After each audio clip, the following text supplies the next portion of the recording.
Hak jingja mensi saja kami kumbas hakapor kumbas pauji kami jang si saja kalau don gawe jing berhei bom hangkai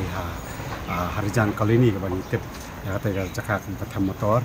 bad hakan ya jingja nak kalian jong kulit menen kasih belai kelayo kam uwei pat sampai HNYF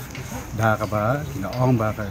kin ra bentok kit namar kadon jing suba jing don ketilang jong hakan ya jingja berhei tau bom hangkai harijan kali ini bad haju kapor dkhot jong kaseng mentakasi nak dkhot jong kaseng HNYF kino ngalam hakman ba saron bela ong ba kane kamlong ki kulit kila su azum ane kila su keno menong tong khot don tilang ane kan kono ka jingpru pala kata nak kalian jong ba saron bela ong ru haju kapor ba kin up soy kata investigative report bar kai ka bami nang ta te kin salah pensisa bar haju kapor in saya keren rupa bo USP jong kasih uban saya tu yang ni kajingkem kalau long kat nongut bat kat nongut beladon ketiha kata kajing perlu thay tu bom men hakasi Ngaya kabang long Shah USP banong ibang person kumu disciplinary secretary juga seng bundon ketiha kan ikam kalau ba nimla ban peliak Tentunya nak kalian ke polis part nginyong baik ngimpuak interfere pada ka investigation part ng polis mengi support snow mangi lang pedang ngamar kawai long dei long ba wajai wala long ba ka kartaru panong ngaw la ya tarikam lang dala apos namu bonong bung le shit dengan no kamun ya jak tiga bom dei ngam la ban pedang ngam juga khamlap hidup kata te bonong ya ka opinion jungi ka seng jong bodo ki khot jong sisi ka seng ni bonong ba utar son ba udan khti ha kan ni ka kam sing ka bom ka long kai bang ngam em kani kadai ka kamu jong ka sarkar ban victimize ya ki ngam sim halang khamtam ya ki ala classified ya kita badan jinga dei bat kecil si balong kum ka seng chania ba nadu bangila shimti kum ka seng ngau presiden bala shimti ya kadi kam balong bangim ya dei etrot tengam la ban lagi ki member jungi ki kendu ki keren ki khana ki shandur ki ba mi di lang ban ta ki khot jong saudak jong ta kai chelsea mdai balong bangim dan jinga dei teng minum la ban keti ta ta kata jinga dei par kalong be hakawai ka level kom dei jinga dei ka balong ban ya telun lang ki kam ki jam balik jong kai chelsea pa kata kalong different story tu punya le amna mentah am kani ingin up soya ka finding jong investigation but lada ka investigation ka finding ka malap bom don ye ta ka mot nginum skam jar kan ke jingle jong polis di pandan kali ka ban jing pentarha ka jing penbitar ka ban ka por namar om dai tang ba person wat ka kali jong aro kala sya talasi arsil menen te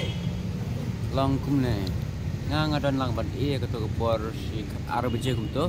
nimot balik sai kali Kang ba namar babun kita ki basai kali de poi pada kapun natunan Christian Dawki de ngilek si Dawki dan dang ngilek si Dawki poi hanta Christian Dawki de manganga song po kali ni dan laingon pat usawngon de mangi pat ni song Christian song po kali nam u pada urung de long ketaking ki kali jing kali ya kan jing jia de namar ba ma uru udan ni sna kato ka asngi raisngi kato chwa banja kato de nang tangi wan pai snang de ngangal don yeng de mauru don snang de poi bang kapun na polis chan Dawki de ufun yang ang yangin ya lai lang namar bang adai mama jeng u de ngar ngalai lang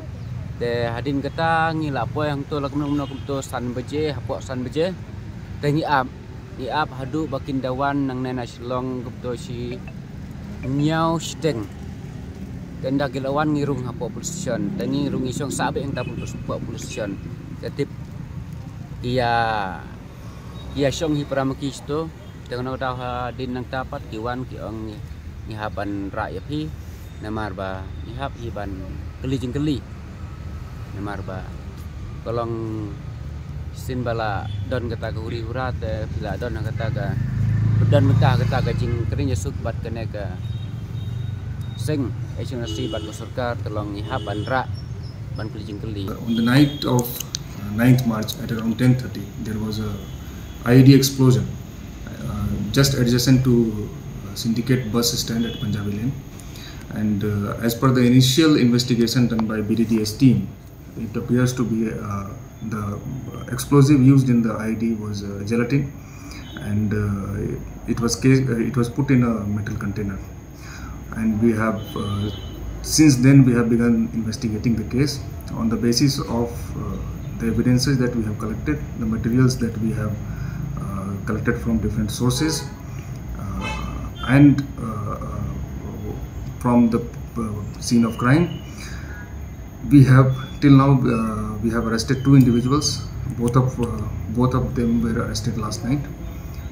Their names and details I am sharing in a while. One was arrested from Shillong, while the other person was arrested from Dawki, and he was brought last night to Shillong. The details of investigation I am not at liberty to share at this moment, but we have very strong evidences against both of these individuals, and on the basis of that only we picked them up last night. One from Shillong and other from Dawki. Are they both from HNYF? That I will not comment at this moment. So in that whatever happened that day on that night, Yes. Do you think it was pre-planned by someone? And we have very strong reasons to believe that there was planning, there was conspiracy, and there were different individuals involved in that. So we are looking at it from all angles, from all perspectives, and investigation is progressing by taking into consideration all these facts. Thank you. you think there's more people involved in it, or there's just 2? I will not comment on that. It is my appeal to general public that we are doing our best. We are investigating this case in as expeditious manner as possible, and we assure all our dear citizens that we will apprehend all those responsible for this gruesome act. And we appeal for peace and calm, and we appeal that our citizens do not get panicked. East Khasi Hills Police and Meghalaya Police is working round the clock to ensure that. Thank you.